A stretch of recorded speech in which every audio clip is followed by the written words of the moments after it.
I want to welcome everyone from around the world who have joined us today for this session on investing in capital markets in the time of coronavirus. From all across the United States, Canada, the United Kingdom, Ireland, and beyond, we had more than 4,000 people sign up for this discussion today. I want to thank each and every one of you for being here. My name is Mark Bonner. I'm the Editor-in-Chief and Vice President of Content for BISNOW. I'm coming to you live from New York, and like so many of you, I'm working from home.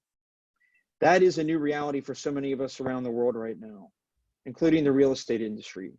But we are all carrying on and making the best of things as we make sense of coronavirus and how it impacts our lives and our work. Today's session will last 60 minutes and focus on the expertise of our speaker. If anyone has a question during the chat, please use the chat function in Zoom below.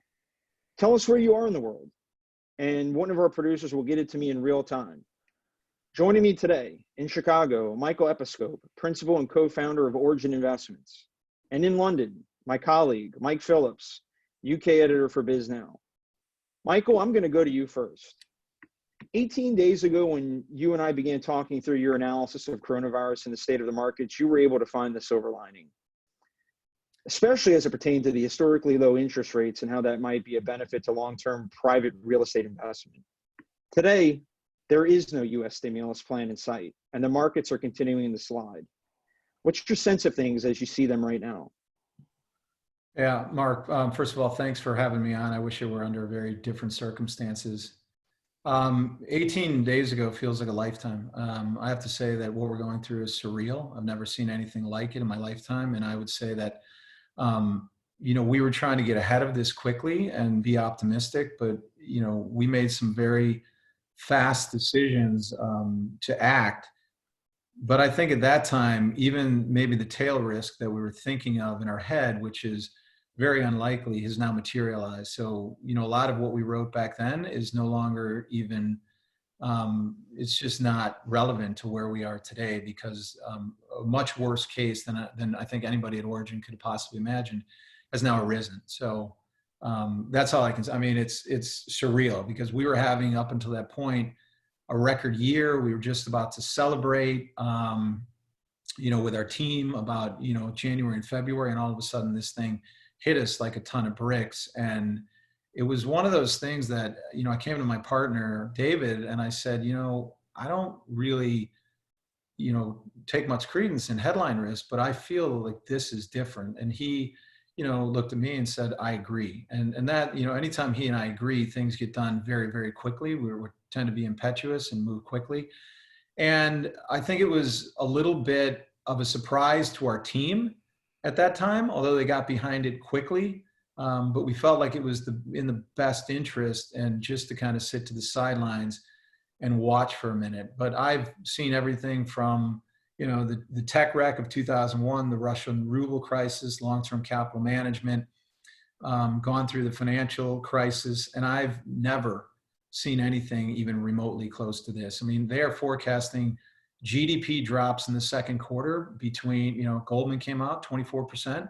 I think they're going to revise those. Bridgewater Associates came out at negative 30%.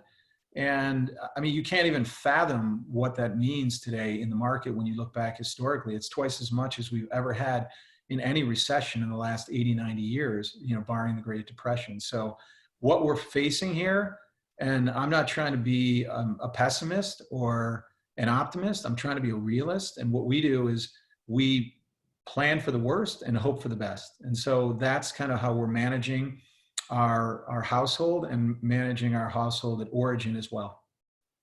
Yeah, I mean, like you just said, I mean, you're no stranger to market upheaval. I mean, you were a commodities trader during 9/11. Does any of that previous experience through recessions and other economic turmoil lend itself to you at this time? I mean, what is it does to a degree. I think that, in my experience, I was a commodities trader for my first career in my life. And what always happened, and what's happening here as well, is that anytime a black swan, an event like this, that is, 3, 4, 5 standard deviations, you can never prepare for. And you're always on the wrong side of risk. And the quicker that you can mitigate risk and get back to normal and start making money, the better off you'll be in the long run. And I remember when I was a commodities trader, I started in January of 1997, and I don't remember what the event was that year. I think it was maybe the Asian contagion, and I was having an unbelievable year. And about June, I had an event one day wiped out half my year, and I spent that entire day just neutralizing my position. And I went in and I saw my boss at that time, and all he said to me was, "How's your head?" And I said, I'm fine. I said, I feel like somebody owes me a lot of money. He said, go get it. And over the next, I would say 3 months, I made 10x of what I lost. And so when I look at something like this, I take those lessons and I remember that, when there's blood in the streets, that's when you have to act. You've got to neutralize risk. And we're doing that as a firm to the extent possible. But the sooner, like as investors, that we decide not to put our heads in the sand and we can get back to investing again and take advantage of some of the carnage that I believe is on the way, we'll be able to get back to where we were or even better. And I'm not saying that that's going to be in 3 or 6, 9 months. That could be a long time from now before we are raising capital and we're actually going back into the market to take advantage of some of the dislocation we believe we're about to see. You mentioned blood in the streets and carnage, and I'm going to get to a question from our audience here from Jeff Wang. What is the worst case scenario, and what do you think is the best case scenario on the macro in terms of the markets right now? So, Great Depression, worst case scenario, something akin to that, because our financial markets have never been stressed this much. And when you look outside, when you go through every single crisis that we've been through, there was always it was always isolated as sort of one sector or an area, or were we able to solve it? Even the financial sector, banks got hit hard, mortgage companies, even real estate, but there were whole sectors that were thriving during that period. And there were parts of the economy that were moving just fine. And, I saw the CEO of Marriott, there's something going on LinkedIn about his speech to his team. And he said, we've been around for 92 years. And even in, the 2008 and 9 financial crisis, we were operating at 75% occupancy. Today, we're operating at 10%.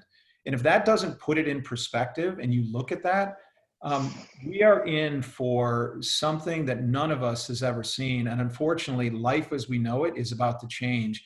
And so, I would say the best we do here is a severe recession, but I don't believe for a minute this is going to be a V bottom, because there's permanent damage being created.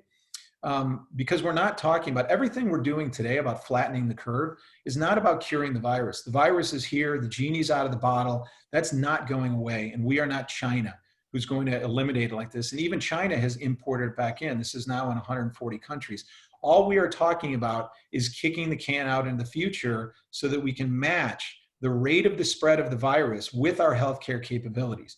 And when I hear people say, oh, this will be away in 3-6 months, there's no way. It's going to take 12 to 18 months for a virus here. And those who are at risk will be practicing extreme social distancing, even when the government tells us that we can go back to work. They are only going to tell us that so that we can manage the spread of the virus and we can let this run its course. That doesn't mean that the crisis is over. We are in for a roller coaster ride for the next 6, 12, 18 months, 2 years, and permanent destruction is going to be had. So I'm not, I'm here to tell people the truth, because I think there is a lot of misinformation and people getting their information from, LinkedIn, and they want to be Pollyannish and they want to believe this is like another recession.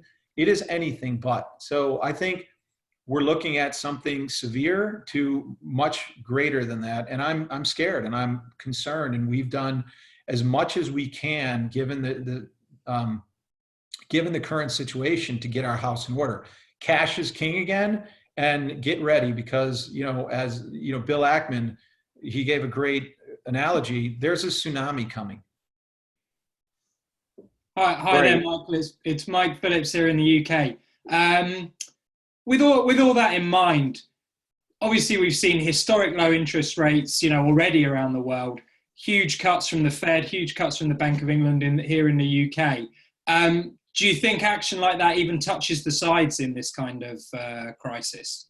No, because fear overcomes, everything. And when you have irrational behavior, fundamentals get thrown out the window. So it doesn't really matter right now. A month ago when I wrote a piece to our investors, I think we said that we didn't believe this was going to be like 08 and 09. And, we've sort of changed our position. Now, again, we hope we're wrong, but this is what we're planning for and preparing for and making sure that we have money in our funds, money at our corporate level. We're cutting costs to do everything we can to see what's ahead. And, we're just in a mess right now. But I think what the Fed is doing, when I saw them at first come out and cut rates, that's not going to do anything. If you want to stop the sell-off, you have to stop the problem. And the problem isn't a financial crisis. You can't dust off the playbook from 2008 and 2009 and stabilize the financial markets like they did and throw money at it. You have to stop the virus, right? And there's two ways. One is a vaccination, but that's not 12 to 18 months out.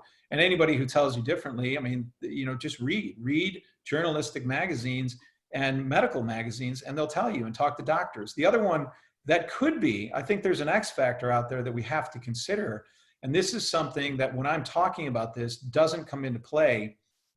The X factor is a cocktail of drugs that reduces the symptoms to flu-like symptoms. And there are some good things out there. Novartis just came out with, they're in testing trials with a malaria drug.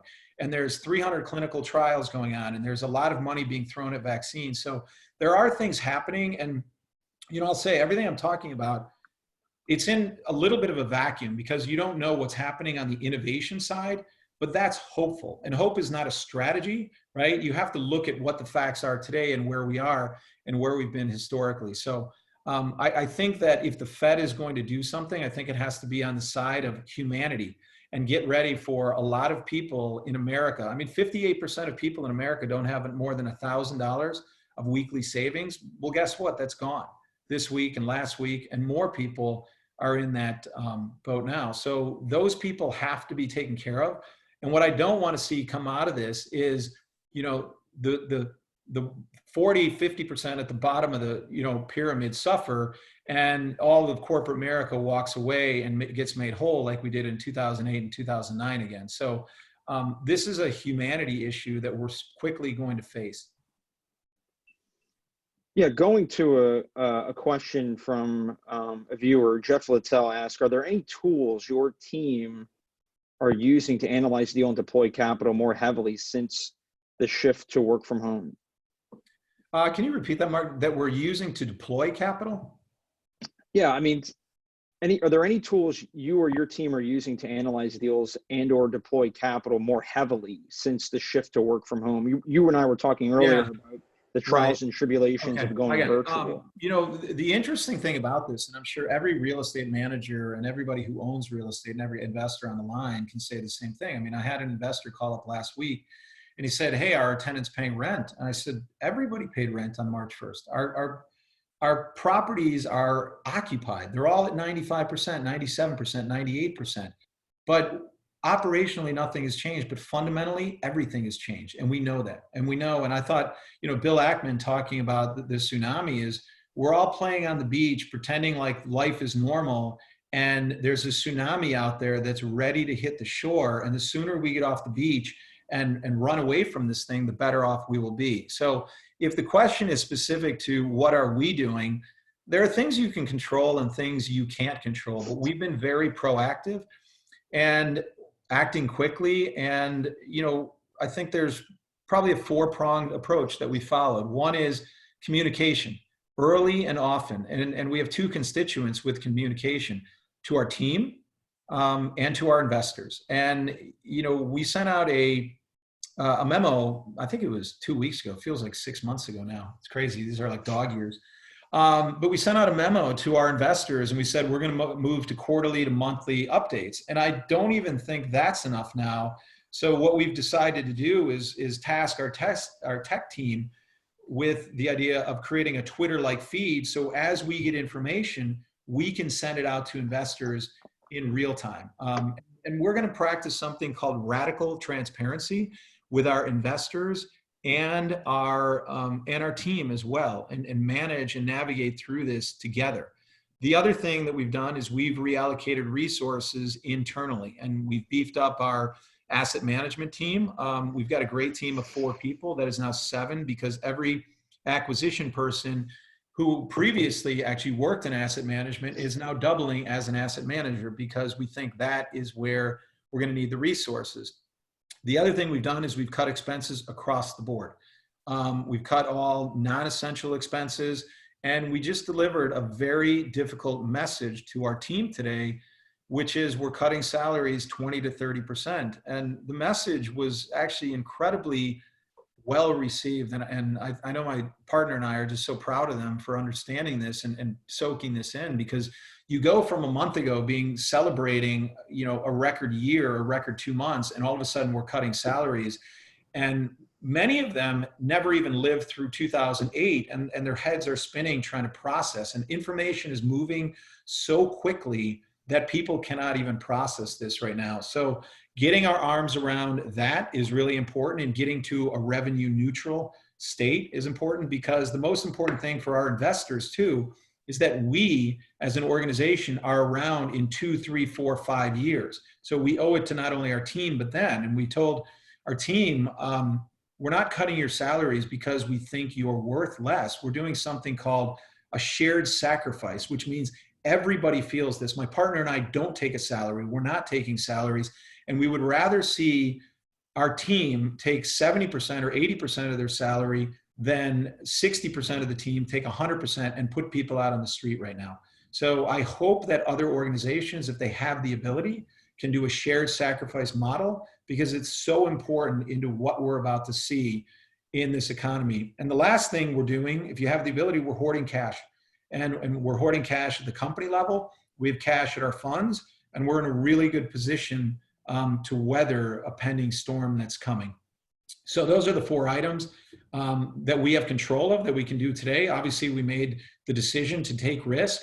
This is a black swan of epic proportions, and I think our investors have been really great about understanding, waiting for communication. We are going to communicate what we have, but we can't tell you today what our assets are worth because the capital markets have completely frozen up. And all we can do is kind of keep an eye on the public markets as a proxy. But the public markets, the problem with that is they tend to overreact. So all we know is from a direction, the market is lower. But if you go back to 08 and 09, the public markets overreacted by a substantial margin. So we're going to be keeping an eye on both of those as we go and be communicating out, so we can let investors know when we see things from an operational standpoint start to turn around. Mike Phillips. Yep. So Michael, a question from Ray Kibbett, and one that's been echoed by a few of our other viewers. Obviously, you touched on, the most important aspect of this, and that's the people, and for you, that's your tenants. What are you hearing from people about their ability to make their rent payments in April? And how do you then, kind of come up with a business plan and a sort of structure to take into account, what is going to be huge changes for a lot of people around the world in terms of their ability to make rent payments? Yeah, it's a good question. I mean, this came up on our call with our team today, and because we're cutting their salaries, they wanted to know if we could give them a letter that they could show to their landlord. And I think landlords have to understand that there is no demand. The demand curve just shifted exponentially. So, we are going to be, it's going to be a case-by-case basis. And we don't want people to take advantage of this system or what's happening here. So if you're gainfully employed and you're doing well and you're in an industry that's doing well, there won't be rent relief. But if you're in an industry where you've just lost your job or your salary's been cut by 50%, that's going to be on a case-by-case basis. And our team will evaluate those on a case-by-case basis. But those are things we're looking at, because our own individual team, and I know this is happening in millions of small businesses around the world, that salaries are getting cut. And it's just the reality we live in. And I think as a landlord, you have to wake up to the fact that getting $2,000 a month is better than an empty apartment. And the same goes with office. I mean, office scares me considerably, because even the nature of what we're doing today, you've just shown that everybody can work from home. And we as a company, I'll use us as an anecdote. I think my partner and I, as we're building the culture, we told ourselves a story that we needed physical space to build a culture and keep the team together. And we're a little older, so we don't adopt technology as easy as others. But now that we're on Zoom and we're forced to do this, commercial office space doesn't seem as important. And it's honestly not where we want to be spending money going forward.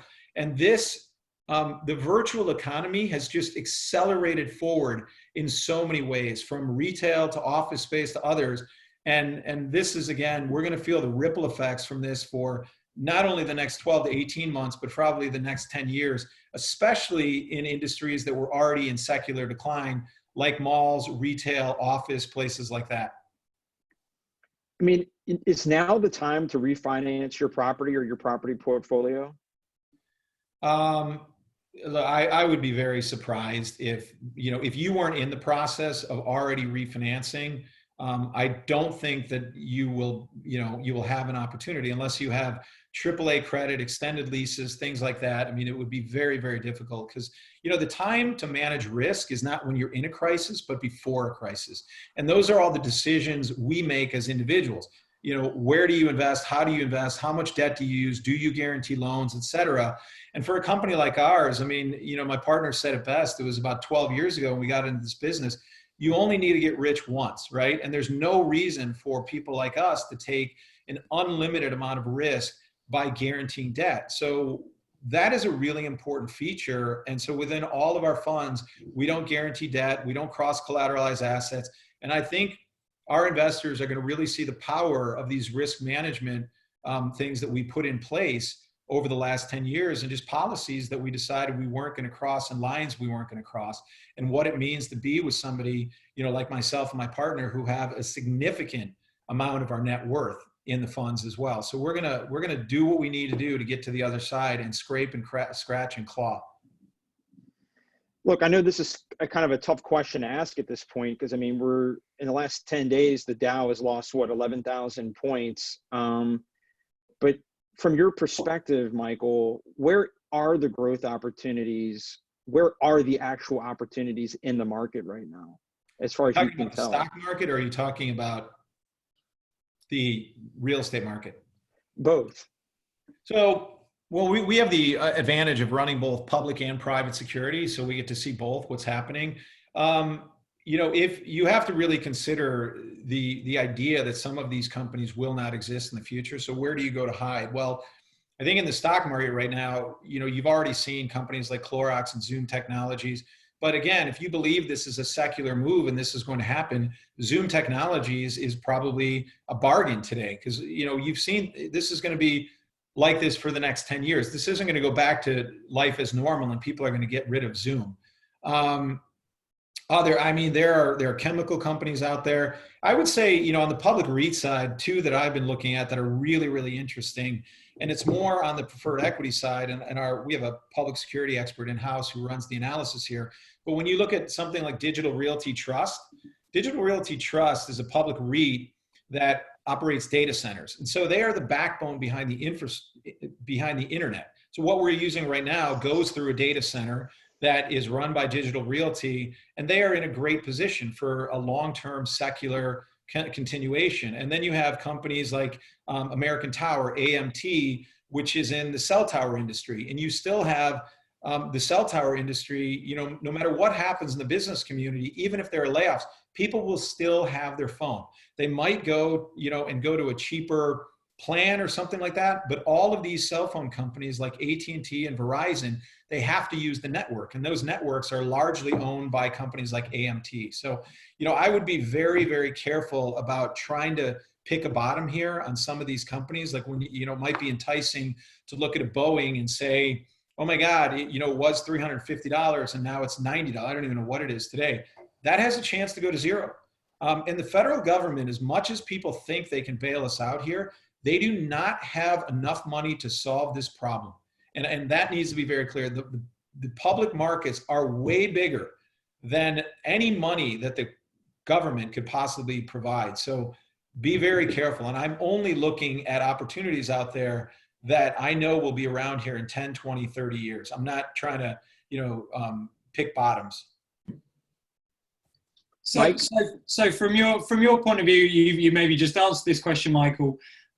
While not trying to pick the exact bottom, in terms of your market, the multifamily market, and looking in particular at the private market, what kind of indicators, be they to do with, perhaps the control of the virus or economic indicators, do you look at as being a potential signal that, it changes from, a kind of sit on your hands to changing to a buy signal? What are the kind of indicators you would look for? Good question. And I think you have to really weigh it and look at the operational, right? Because valuations, when you get into an irrational market, valuations can go far lower than the fundamentals. So what we're going to be looking at, in our own portfolio is when rents start to stabilize, when we see operational activity pick up, when we see unemployment start to come back a little bit and regular business activity. I think everybody should be in store for a roller coaster ride going forward, because even when the Fed passes the stimulus package and something big will be passed, that doesn't mean the virus has gone away. And this is a virus-related issue. And when the virus goes away, and it will eventually, we'll get to the other side, let's see what that looks like at that time. But we will look at signals from our own portfolio and the stability, and also we'll look for distressed sellers in the market. But out there right now, we haven't had any secondary impacts of this. And if you look at what's happening, again, the fundamentals today, the only thing that has happened is the stock market has sold off. Oil prices were a secondary event as a result, and we saw that collapse, and you see that happening on that end. I know that they're trying to address, that somehow, but that could be an oil war with Saudi Arabia. But there's other shoes to drop in here, and I think that's what we have to be careful of. So, the fact that no economic indicators have come out, we have no information to act on, but there are some dire things coming in, and all you have to do is look around and understand that this is different, everything we're looking out there. So, we'll see. It's kind of a wait and see, but we're going to communicate early and often to our investors, but it will be about data and information that we have in our portfolio, and it will not be about speculation. We think this and we think that. It'll be about real information, and there will be a time when we go onto offense, and it'll be big. I'm going to go to a question from our audience from Jack in Chicago. Can you touch on the residential housing market and how that may be affected by all of this? Yeah, and I'm going to give you, it's honestly, it's too early to tell. And it's going to be a case by case basis. If I will, I can stratify the market and I can look at what happened in 2008 and 2009. And it was really interesting because some of our competitors were putting out, some pieces about how they're in workforce housing. Well, the challenge with that is the whole workforce, especially the minimum wage workers. If you're in class C or B minus, those are going to be hit the hardest right now. You tend to, when you segment the unemployment rate, those with college degrees and higher tend to be hit the least, and those with high school degrees and lower tend to be hit the most. So when you go back to 2008 and 2009, let's say the unemployment rate was 10%. When you looked at college and PhD degrees, the unemployment rate was only 4%. And they were the class A, class B plus renters. But those who were in the high school or some college, they had unemployment in the high teens. And we were buying some assets after the recession that were, 20 cents on the dollar, but your institutional class real estate still went down, but it went down, kind of 20%, 25%. It wasn't decimated. So that will be tested again. And I don't expect that you will see anything different in this unemployment and what's happening, because every Uber driver is out of business. Every restaurant owner, every waiter, everybody is right now on the streets. And, we're going to see probably the biggest rise in unemployment that we've ever seen in the history of this country, and the biggest drop in consumer confidence that we've ever seen. And it's terrible. And I was listening to this economist a week ago, and he's looking at forward indicators from a month ago, telling this panel about how some of the indicators were still looking positive and looking up. And I just shook my head and I was like, that may as well have been 30 years ago. It has no relevance on where we are today. I mean, at what point do you think, this is a fool's errand to make a prediction in something like this, but at what point, whether it's days from now, weeks from now, months now, will this finally slow down enough so investors, real estate executives can start to make rational decisions? Because every hour is a new update. Every day, you know, it introduces a new calamity somewhere on the earth. And it just the playbook, if you even have one, keeps shifting. I mean, what do you make of that? You know, Mark, I think in every crisis, there are always two things. I think in real estate, you know, every crisis, it has to hit a bottom. There has to be clearing. There has to be a new equilibrium. So where do those supply demand curves shift to in this market? We don't know what's going to happen with the job market, et cetera. But I will say that, you know, in the real estate industry, and we saw this happen in 08 and 09, as that recoveries start to happen when no new shovels go in the ground. We are an economy that continues to grow. We are a renter economy as well. So there's a ton of cranes in the sky still. And there are still people out there, to them, this is business as usual because they have contracts that will last them a year, 2 years, and the banks will honor those contracts and the projects will get built and they will get developed and they will get leased. We just don't know at what price. And maybe that's enough. You know, if you just broke ground today, you might be in a much better position than if you are delivering a project in 3, 6, 9 months from now. But as construction comes to a screeching halt, then you start to shift the supply curve in the different direction and a recovery starts to happen. And you saw this in 08 and 09 because no new projects were in 9, none in 10, 9, 10, 11. And then you only saw construction start to pick up in 12, 13, and 14 as that old supply got delivered. And in almost every market out there, you have an oversupply, especially relative to the new demand right now. You know, another question from the audience to that end, Michael, what will happen with development and opportunity zones? All of those investors have expectations. How will they be met, or will their investment be lost? So look, it's going to be on a case-by-case deal. I think in the opportunity zone investments, what we're talking to our investors about, and this is a letter that's going to go out, we have broken ground on 2 of our investments, and we have no choice but to continue to move forward, march forward, deliver those. And, you know, if we learned anything from 08 and 09, you are better off with a fully built development than a shell. So, you know, the banks are actually in a really good position right now, and they've also learned, and they don't want to stop funding and have an empty building. So those will get built. But if you haven't spent any money, then I would highly recommend not spending any money and going into development. So we're lucky enough to have 2 projects right now that are fully funded. We bought the land, but we haven't funded any construction. And we aren't going to make those decisions because people have to remember that the tax benefits for QOZ are only as good as the profits you make. And we're not going to put money into a development if we're just going to, we're going to lose money. So, you know, this is an evolving and ongoing thing. We can't do anything about the 2 deals we have. But let's hope, right? Commercial real estate has never, ever, ever lost money over any 10-year period. So even if you go back to 07 and you had the worst vintage and you delivered in that market in 08 during that period and you were able to work with your lender, hold through that period and last, you would have actually had a very good investment by 3 months ago.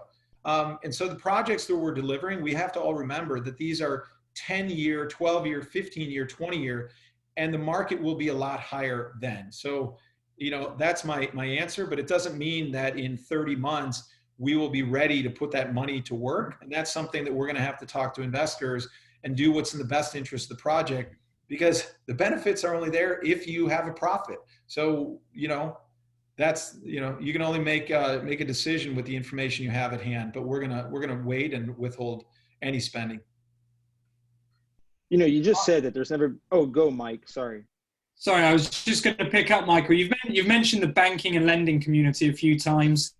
A few questions on that. How well positioned do you think the banking sector is to sort of weather the crisis? We've talked a bit about rental forbearance by landlords for their tenants. What about, you know, inevitably, I think there's going to need to be some you know, loan forbearance for borrowers from lenders. How do you anticipate the lending sector reacting to this? You know, I think if you have a personal relationship with your lender, that's somebody who you should stay in close contact with and communicate early and often, and we're doing that as well. But the banks are very different today. Remember, 08 and 09, they were the problem, but they'd have 10 years to clean up their balance sheets, and they have. And I think they will be part of the solution this time around and not part of the problem. One of the issues is maybe some of the regulations that have put into place from 08 and 09 that don't allow them to lend more than they can because they have such a constraint on their capital. And that is something that maybe, you know, looking at this, if they want to go out there and lend, I was talking to a friend of mine who's at Goldman, and they said, we can be a big part of the solution if they could free us up a little bit more and stay, you know, and I'm not sure what the exact ratios are, but that's what they were concerned about, is that they've been so conservative in the last 8 years that if they want to be part of the solution, they have to have money and get it out to the community. They're the ones in the know, right? The federal government can only focus on regulations, but they have to empower the local, the community, the regional banks to actually get the money into the hands of the people who need it most. Michael, you know, as much as one can speculate, you know, 12 to 18 months down the line, and I know that's, again, you know, it's an impossible thing to ask, but let's try. Let's put our future goggles on for a second. Any thoughts on what asset classes or regions around the country or the world could be a long-term winner here in terms of real estate investment? Great question, Mark. Regional or long-term winners as a result of this? Or an asset class, you know, multifamily, industrial, data centers. I think, you know, when you look at asset classes, I mean, I've already told you what the losers are going to be, and it's going to accelerate some secular trends that have already been in place. I think, you know, it's still foggy to me what happens with senior living, because if you look at a company like Ventas, who has, you know, a pretty good portfolio, they've got lab space and surgery centers and hospitals, and they've got a lot of their portfolio in senior living, and those people are highly at risk. So they're going to have to adapt to the new environment. Because even in a vaccine world, right, where we get one, you have to understand that it doesn't really work on the elderly. So those people, you know, you have 50 million people in this country or more over the age of 65 who will always have to practice extreme social distancing. And that's when I talk about these things, about these tails going on.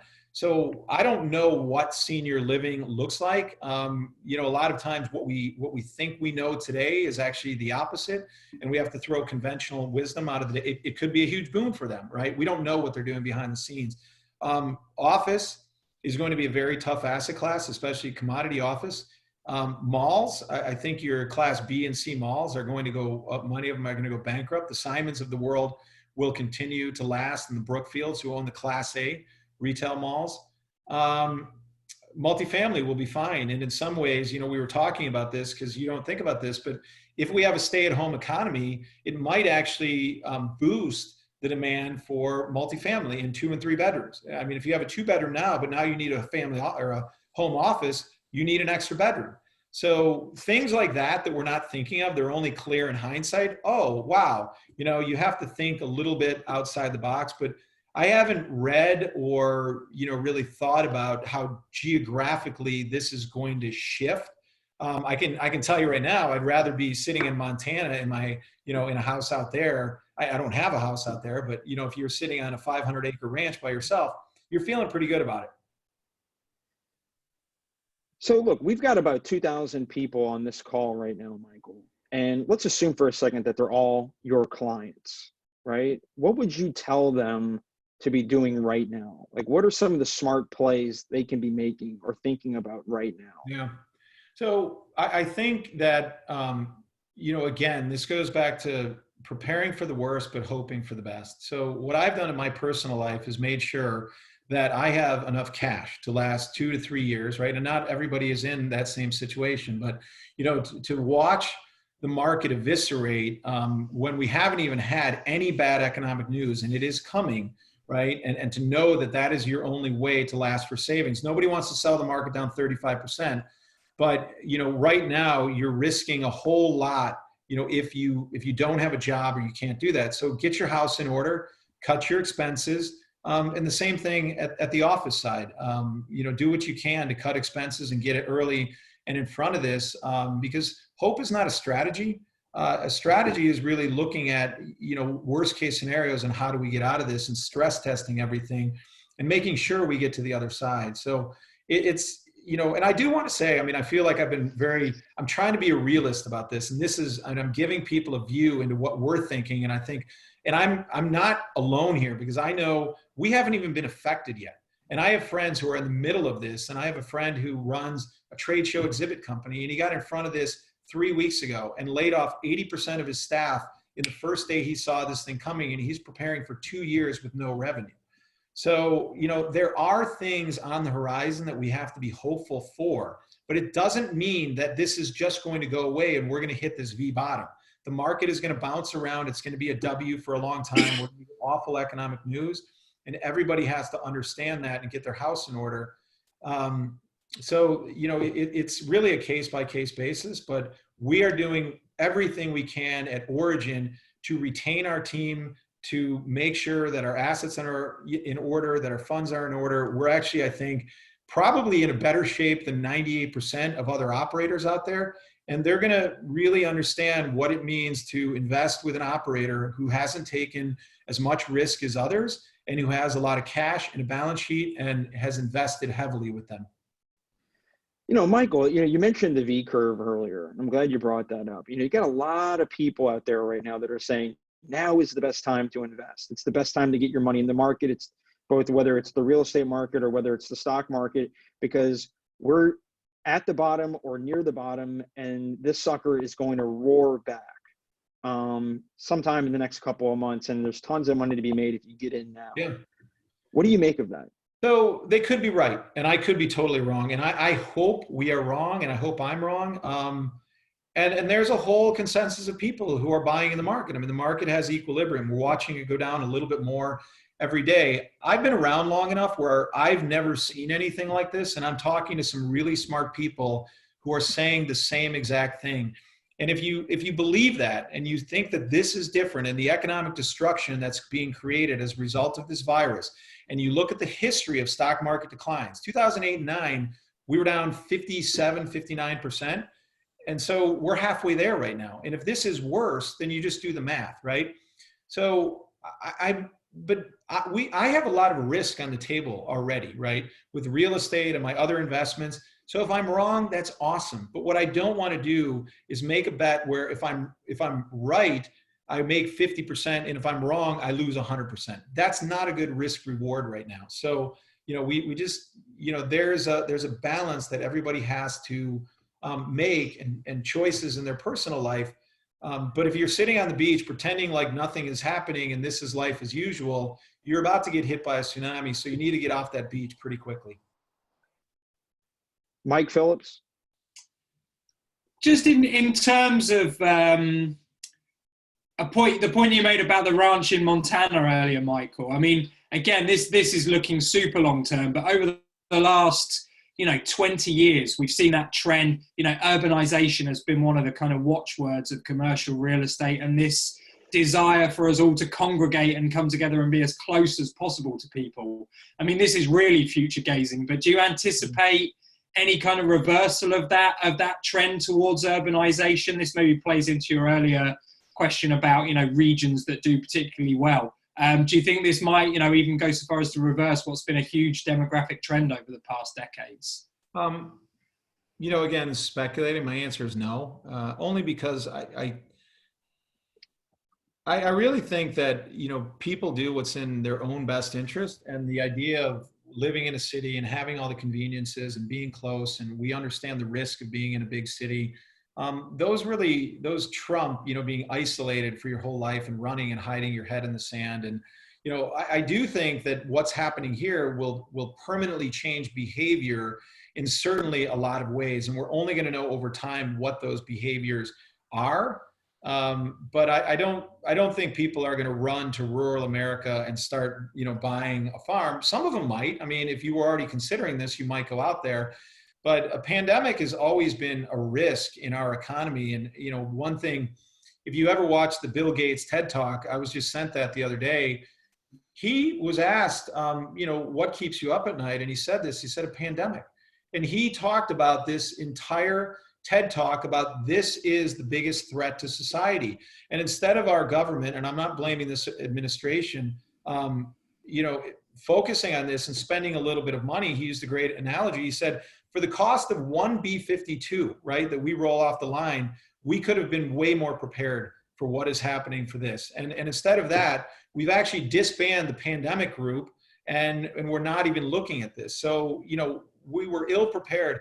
And God forbid this pandemic started in the United States, because what is disappointing about our leadership today, and I'm not just saying at the federal level, I'm talking about every level, is that we are still allowing people to party on the beaches, and people are still calling this flu-like, and it's not. It's anything but. It's 15 times the killing power of the flu. But here in Chicago, the governor was pleading for people to practice social distancing and being responsible. And yet what you had were bars full of, you know, 20-year-olds and 30-year-olds partying, saying, this isn't going to get in my way, I'm not doing this. And that doesn't work.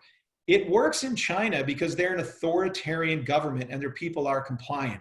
If this happened here, you would have been looking at a much worse situation. But we had a 3-month runway to get in front of this. And we saw it happening in China. We saw it happening in the UK. We saw it happening in Italy. And we got way, way behind this. And we're now getting, you know, to it. But, you know, hopefully it's not too late. But at least we had that 3-month runway.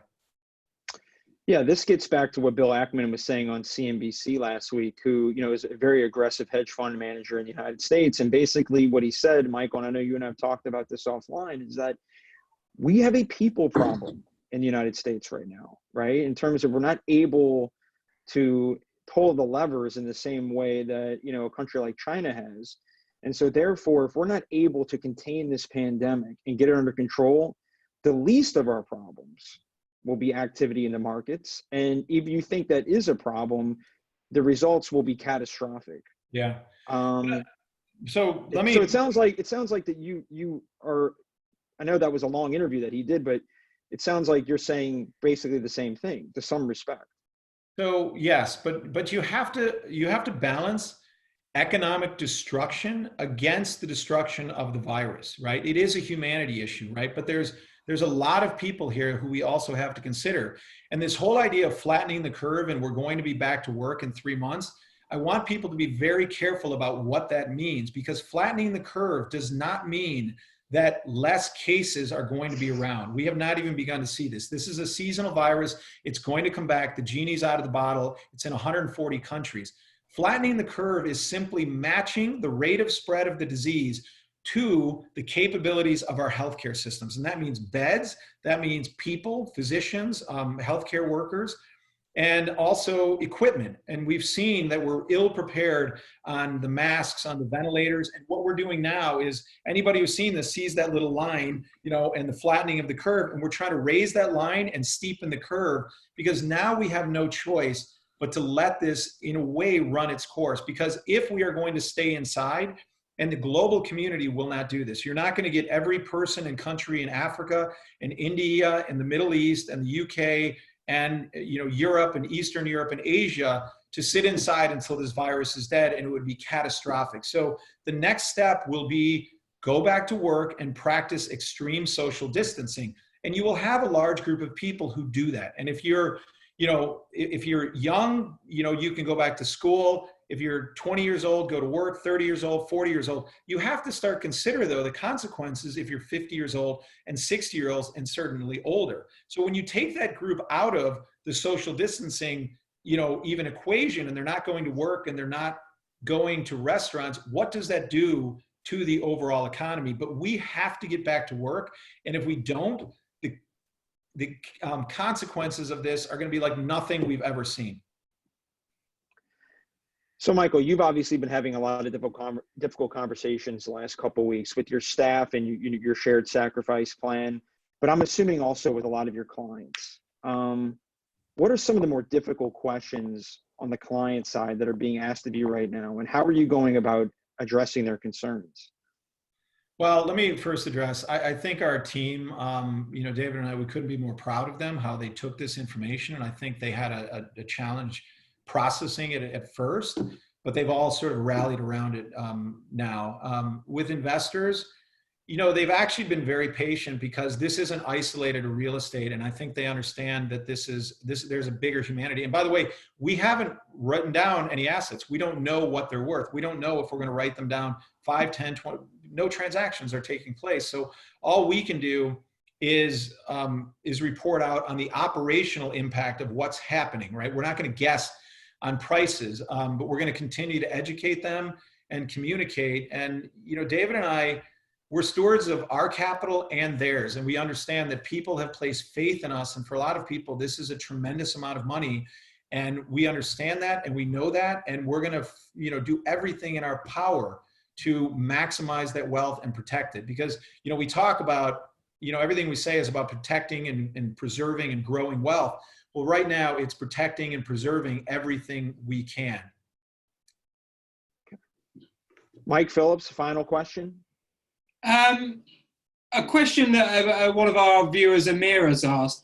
I mean, I read that at the beginning of March, Origin, you guys basically iced a lot of investments that you were in the process of making. And, you've talked about how we're likely to see capital markets grind to a halt. I mean, if you're a seller of property in this market, do you think there's any kind of buyer out there at anything approaching a kind of, an acceptable price? And if not, if you're a seller that maybe is getting to the end of a loan maturity or some such, what action do you take in that kind of market if you're a seller that perhaps needs to sell, but isn't seeing a market out there at the moment? I mean, if there's no market, you can't sell. Certainly not right now, as everybody's sitting inside. The capital markets there's just air out there. But, there could be, again, I want to, emphasize this, that there's a lot going on in the healthcare community side, and we have to give those workers who are on the front line a lot of credit. And there are more than, I think, 48 companies working on a vaccine. There are all kinds of drug cocktails that they're looking at right there. This could change the game. I'm not saying that real estate isn't going to go down, but it could provide support and people to feel more comfortable about coming in here. So I hope that by the summer months, what we see is that the virus is a little bit more under control, that it is seasonal, that the warmer months keep it at bay a little bit. And that could give an opportunity for the capital markets to come back, some people to come in, opportunistic buyers to come together. But right now, where we sit today, the fact that everybody is sequestered in their own home, you can't do due diligence, you can't fly to properties. That will quickly change here because the government needs to get people back to work very soon. And there might be an opportunity in the summer months if people still want to sell. Last question, Michael. How concerned are you that the U.S. lawmakers have not been able to pass a $4 trillion economic stimulus package? And what do you hope that stimulus package will address as it pertains to your world? A good question. Am I concerned? I mean, they'll get it passed, whether it's, whether it was Monday or whether it was Thursday. I mean, that's a blip on the radar. I know that everybody's looking at this. Again, we're not addressing the root cause, which is the virus. And I know that they're putting money behind that. And there's a lot of great people who are working on cures out there. For a business like ours, I'm only beginning to get my hands around this, and I'm sharing, my partner and I are sharing information about the loans coming to people. What I hope they do differently this time is that they really I hope they help the average American, and that this money doesn't just go into corporate finance, to bailouts. And when I look at this QE program and they're buying CMBS bonds, you look at that and you're like, that's a waste of money. All you're doing is transferring risk from people who have decided to take risk onto the balance sheet of the US government, right? Those are not the people we need to help. They've decided to take risks, the pension funds. You're giving them a better price to get out. Who we need to help are the millions and millions of Americans who are going into unemployment. And we need to kind of look at a playbook that will help them. And even though we're sending $1,200, to Americans, I just don't know if that's enough. And I think coming out of this, I hope there are a lot of policies, and I'm not a socialist. I mean, obviously I'm in this market, but I think this wealth gap is the worst thing that's happened to this country. And when you look at how much wealth the 1% control at the expense of all the individual people, you can't build a vibrant economy on this at all. So I hope that a lot of this is geared toward them, because it sickened me coming out of the last, watching Goldman get made whole on a credit derivative spread that they had against AIG, and they got paid $50 billion. Like, are you kidding me? They took the counterparty risk. Why would they get paid that? Why is our taxpayer money, $50 billion, going in, to Goldman's coffers, Well, Michael, I want to thank you for joining us today, and I want to thank everybody who dialed in for being with us. A recording of this webinar will be available on BISNOW.com later this week. In the coming days, BISNOW will host many more webinars to advance the real estate industry forward during this time. They will be hyper-frequent, short, and will serve all of our 45 markets across the world. Stay tuned to BISNOW.com for the latest news and updates, and thank you for spending your time with us today. Thank you, Mark. Bye-bye. Thanks, Mike.